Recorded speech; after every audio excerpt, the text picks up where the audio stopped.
For many of us, Western China conjures up images of majestic scenery and rich culture, but it's also in these regions that there's a desperate need for infrastructural development and specifically education. So today on China Insight, we're visiting a school that's operating there, providing modern Mandarin-based education to children who come from traditional Tibetan backgrounds.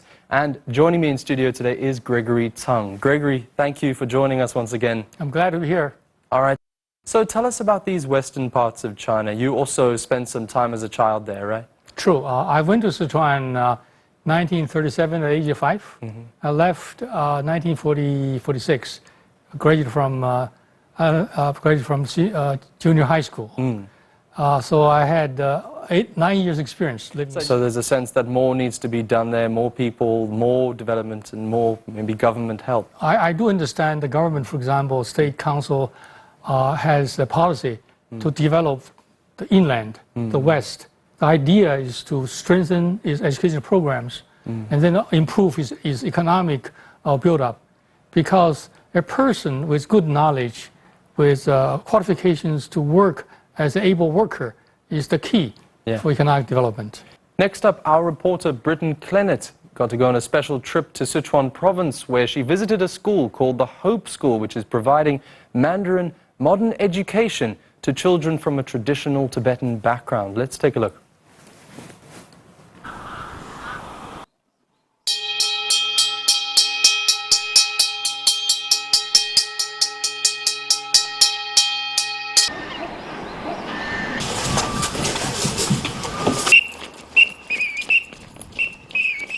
It's Rise and Shine at the School of Hope, and the kids gather together for their morning exercise.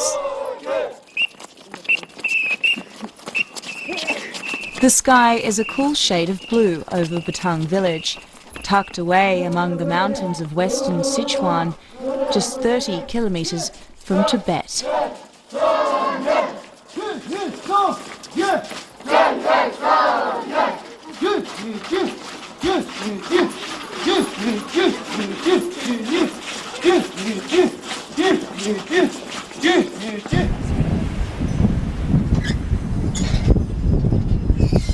So you can really feel the presence and the influence of Tibetan culture here in the Tibetan prayer flags that you can see everywhere you look, in the prayer wheels, and then in complete contrast you've got the School of Hope behind me, and it offers a formal education, and it was started by Yingba, who is a living Buddha, and since 2008 when it all began, 500 kids have come through the program.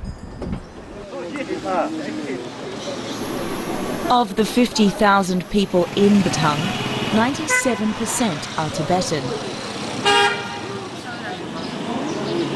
There are 3 public schools in the area, named Remen, Hongqi and Tuanjie. One of the main reasons Yingba started the school is so that the kids can have time off to help their families during caterpillar harvesting time.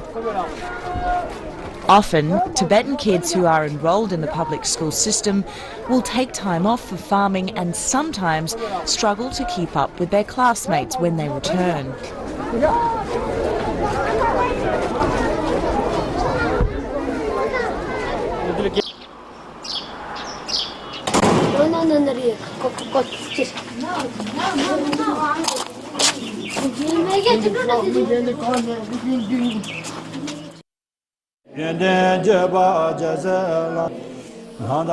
In many ways, the Tibetan kids at the School of Hope are caught between traditional values and modernity.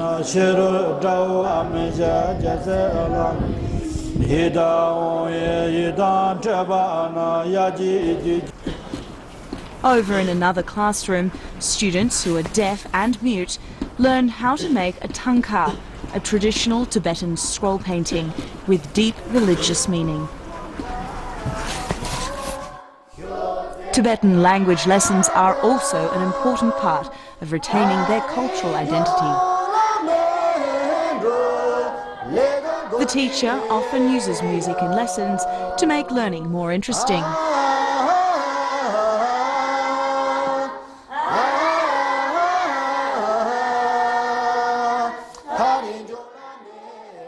To get into the public school system, they must have a grasp of the Chinese language. Most of the kids at the School of Hope don't speak Chinese at home with their family, so boarding with their teachers who speak to them in Mandarin has obvious advantages. 用这节课的时间来聊一聊那个你们对读书的意义，或者是你们对未来的看法怎么样？我想我长大了以后，要去，要出去做生意，做生意，而不像我们的爸爸妈妈、爷爷奶奶一样，一辈子放牛放羊。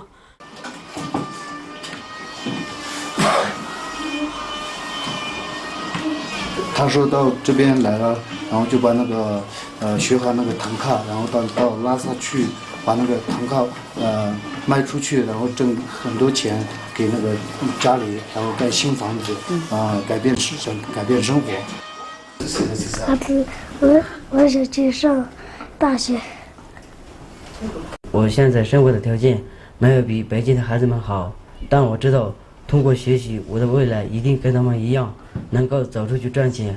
我的目标就是让家人过更好的生活。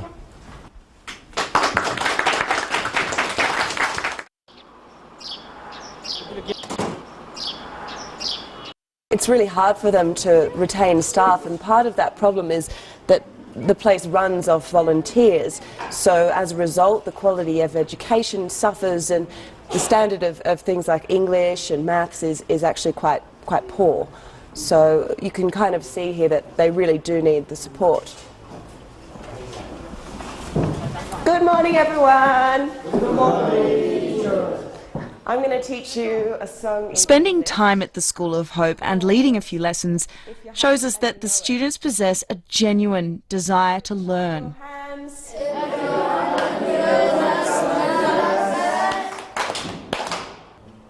And you really want to show it.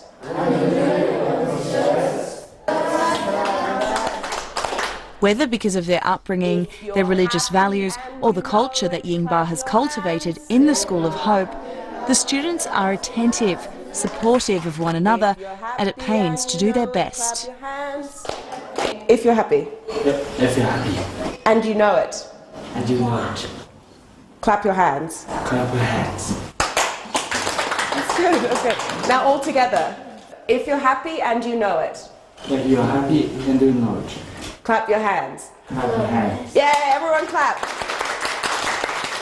如果没有到这里来的话，我可能还在山上，就放牛啊什么干苦力什么的，我觉得我很幸运。你最不喜欢什么？我最不喜欢放牛了。为什么？从小就也在家里放牛，就很不喜欢。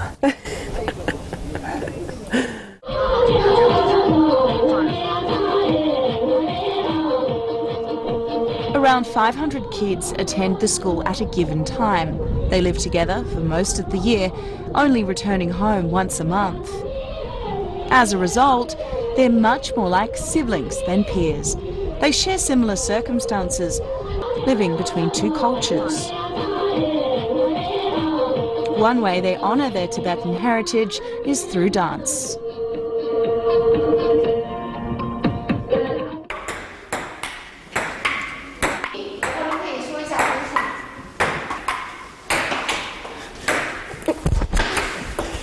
So if someone told me I would be playing table tennis with a living Buddha, I probably wouldn't believe them.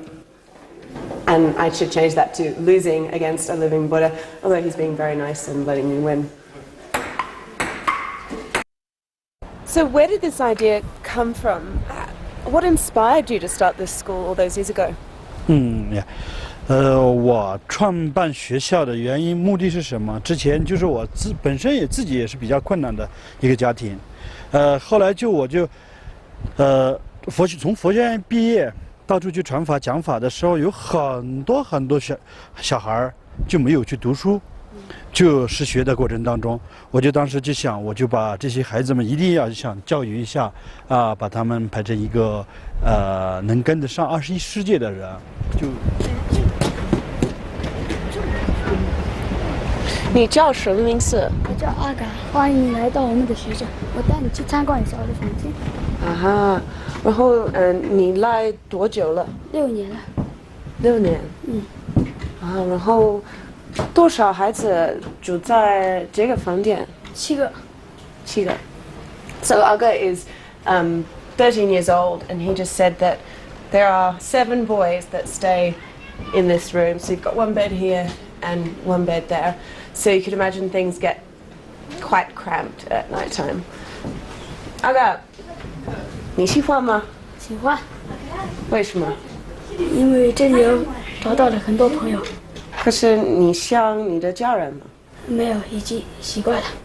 我有个哥哥，还有一个妹妹，都是靠我虫草长大的。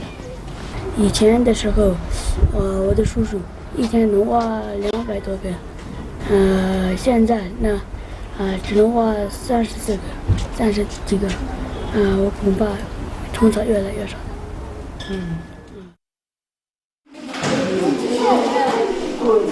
As part of the boarding arrangements, Aga and his classmates are given 3 meals a day. Aga, 今天中午吃什么？米饭和白菜，这是吃的最多。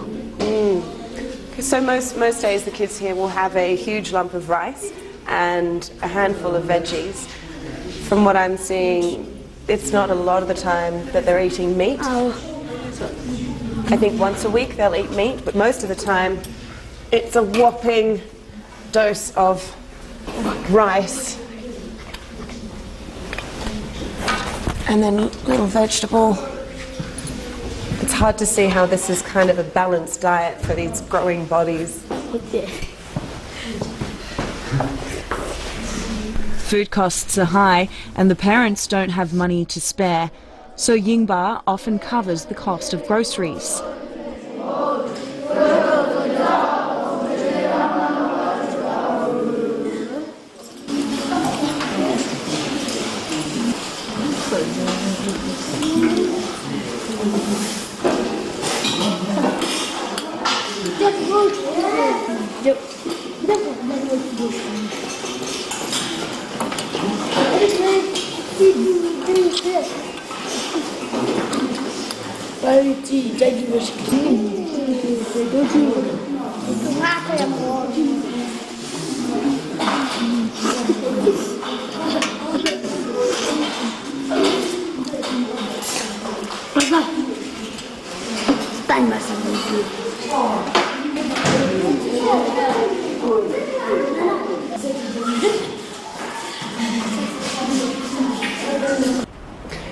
One of the struggles that Yingba and his colleagues face is trying to convince the parents the benefits of a classroom education, whereas the parents might argue that there's far more benefit in picking up agricultural skills and sending them out to work in the fields to get some money. 该做的，要该做。 Aga's family live in a nearby village. His parents, who don't speak Chinese, lead a traditional Tibetan way of life on their farm. While they want their son to pass on their traditional values, customs and native language, they recognise that the dwindling availability of caterpillar fungi means Aga's future might not be so bright if he stays on the farm.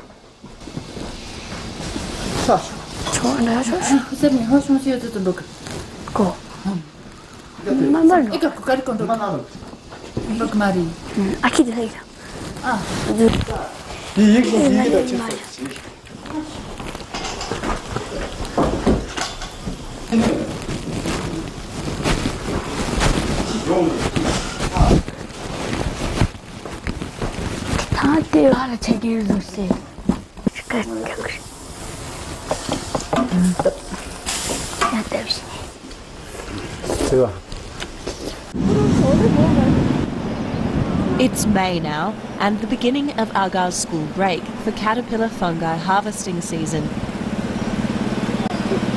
He'll go back to the School of Hope in 2 months. During harvesting season, Aghar's parents must travel high up in the mountains, so he often stays behind with his relatives.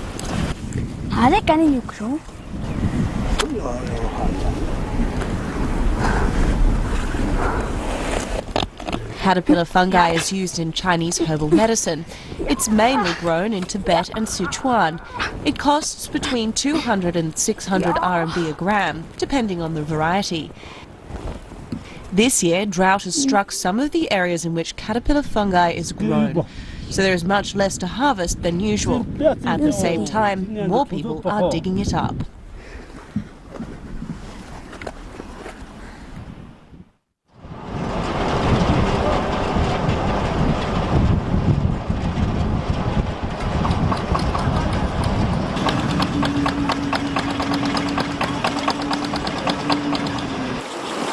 But for now, Aghar, like all the kids we've come across, is pinning his hopes on the School of Hope.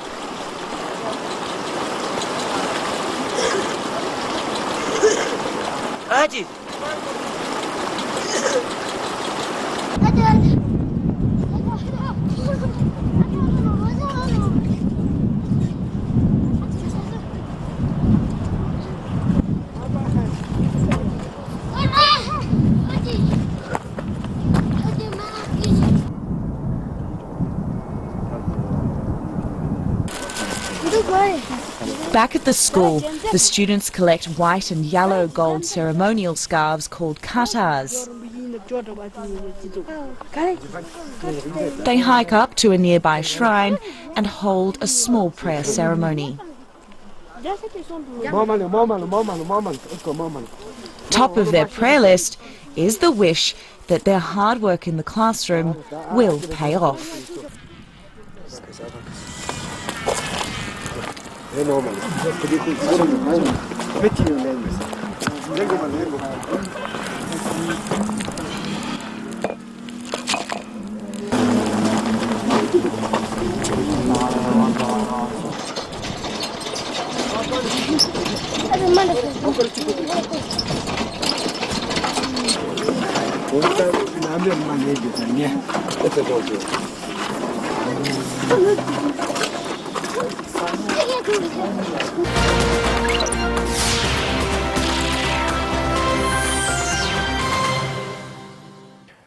Also, a fascinating report there by Britton Clendenin. It's great to see these kids. They look so appreciative and gracious with what they're receiving there from the school. That's true. You can see the strong desire of those kids trying to improve themselves by receiving good education and move forward. Yeah. There's a Chinese proverb, 水往下流，人往上行. Water drizzles down and people climbs up. So the foundation is education, because foundation come from better educational experiences. You learn the skill, learn the wisdom, you learn the right attitude to grow further. So these kids are lucky to have this particular school to go to. Yeah. They're able to get much more than someone attending another school nearby, perhaps. It's not enough for one man, for one hero of sorts to solve the education situation for all of them. They need more than that. You're absolutely right. With a person like that, for this particular living brother, for example, he has this determination, capacity to do his job right. That's marvelous. But to solve the problem fundamentally, we need a stronger education system overall in that location. Yeah. I'm talking about enough funding, talking about teachers' qualifications, I'm talking about the equipment necessary. Yeah. So that part you cannot ignore. So this responsibility lies with the government. Yeah. So he should be seen just as an example Right. of what should be done and what can be achieved. Correct. Not as the answer. Not as a replacement of the other practices. Yeah, for sure. Yes. So it was funny, all the children, they're really happy there. They seemed so happy, but they all unanimously said, I want to leave. I want to go to Beijing. I want to go to a city. You know? True. One of the drawbacks of any quote-unquote backward areas is that you want to leave the spot and go to a better place to realize your dreams, whatever that is. making more income or having better jobs to work with. So this desire is human. Yeah. Everyone's doing that. So hopefully, I'd like to see, for example, in that area, the overall economic situation can be developed. So they have more jobs available, better income, and so on. So the family members can have a better support. They have the financial security plus a desire to grow. Yeah. So we need both. So even if these kids do go to a city, get a good job, they could somehow give back to where they're from, so that it doesn't further just perpetuate this uneven development where these places are left behind. One of the approaches adopted by the government is simply that to have the students who have more preparation or better students to go to Beijing, for example, attend the Minzu Xueyuan, the minorities college, and give them a chance to grow further. However, the question is simply this: after finishing the study, are they willing to return to the village to do the job? Many of them to stay in Beijing or elsewhere. But this is a dilemma you have to face. So you have to train people with a different location, encourage them to go back. I suppose some of them have a stronger obligation. Serving the people at home would return at long last. You know, this school has only been running for I think about 8 years. It would be so interesting to see in 10 years' time what these kids are able to achieve. You know, will some of them stay? Will some of them go and join you know, the competition of education in China? I'd be very interested to see what happens. Yes. Now, you've mentioned, you know, what these people do, like Yingba do, to provide education is just, it's a drop in the ocean. There needs to be a lot more done. You said government needs to kind of step in and have some type of systematic approach. What are you really suggesting that can be done in a more systematic, you know, complete way? I think the planning has to come from people who know enough about the education system and know how it works in China particularly, and therefore come up with a good master plan.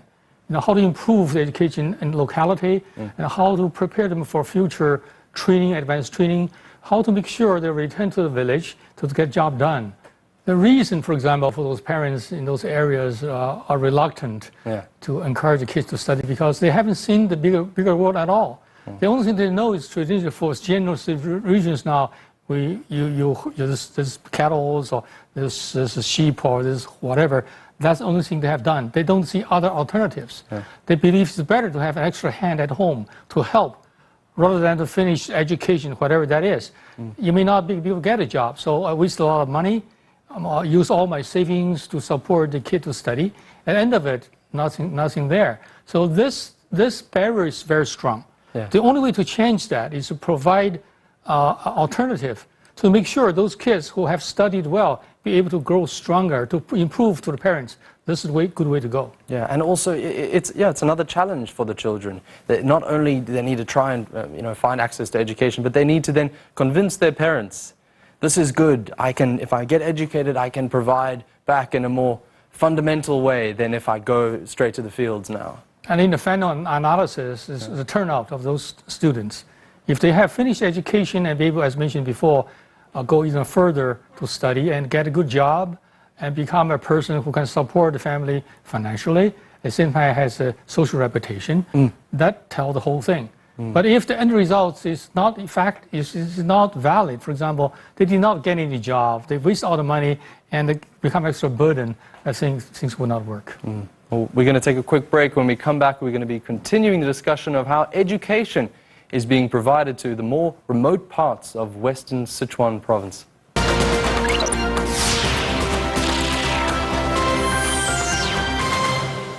Welcome back to China Inside. Today we've been taking a look at a special school in Western Sichuan province called the Hope School, and it's providing Mandarin education to children who come from a traditional Tibetan background. Now, one special time in this region is called the harvest break, and this is a time where school is put on hold and instead kids go out to help with the farming or to help with collecting caterpillar fungi. Now, should this tradition be held onto or should we get rid of it? We took to the streets to see what people think. Let's take a look. 在50-60年代，60年代是这样，一般学校都要在农忙的时候都要放到山里面的，这支援农业的。以前全国各行各业的支援农业。现在我不太清楚，以前我从小的时候是放农忙假，有时候在养卖寿。放农忙假是不是对于那个就是说，比如说在尤其是一些农村地区，可能确实是更符合当地的情况？是符合当地情况，忙啊，农忙啊。现在这个全国不统一嘛，都有嘛，都放农忙假嘛。我不太赞成这种方式。为什么呢？像你说的因地制宜，但是还是对学生来说的话，可能还是要更规范一点的去，就比如说我们放假的时候就是放假，比如说有一些农业上面的一些帮助啊，应该政府支持他们去做农活什么。So what's your take on this? I think it has advantages and disadvantages.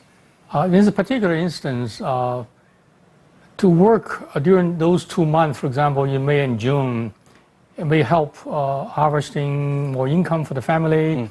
They get out to the sun, more physical exercises. They feel they're a part of the family, a member to fulfill their obligations and help. I agree to have some flexibility and change to adapt to special situations, but this cannot be unified, become universal practice. I personally, I like the tradition because even, whether we need it or not, whether we need to go out in that time for financial reasons or for agricultural reasons, for me it's a reminder, even for modern Chinese children or for anyone today, that we're connected to the earth, that our needs are very basic when they boil down. We have very basic needs. We need to respect the natural cycles. And for me, I like it in the sense that it's a reminder of these things. Well, when you talk about tradition, you have to be careful because some of traditions has to be given up, some has to be kept up. So you have to be selective. Good ones to continue, bad ones to get rid of. So be selective. Yeah. Know exactly what to pick, what to give up. So if it's a good practice to maintain the morality, or the industrial drive, or educational practice, do it. If something that stops you from getting better, you let it go. Is the harvest break a good practice? In this case, it is. It is. For this particular situation, it is. Gregory, thank you so much for joining me on today's show. I'm glad to be here. That's all the time we have for this edition of China Insight. Today, a special look at a special school in Sichuan province by Britton Clennett. Next week, we take a look at female entrepreneurs with our reporter, Martin Pollard. Now, if you have any questions, comments, or suggestions, feel free to please email us to the address on the screen and also follow us on Facebook and Weibo. Until next time, bye-bye.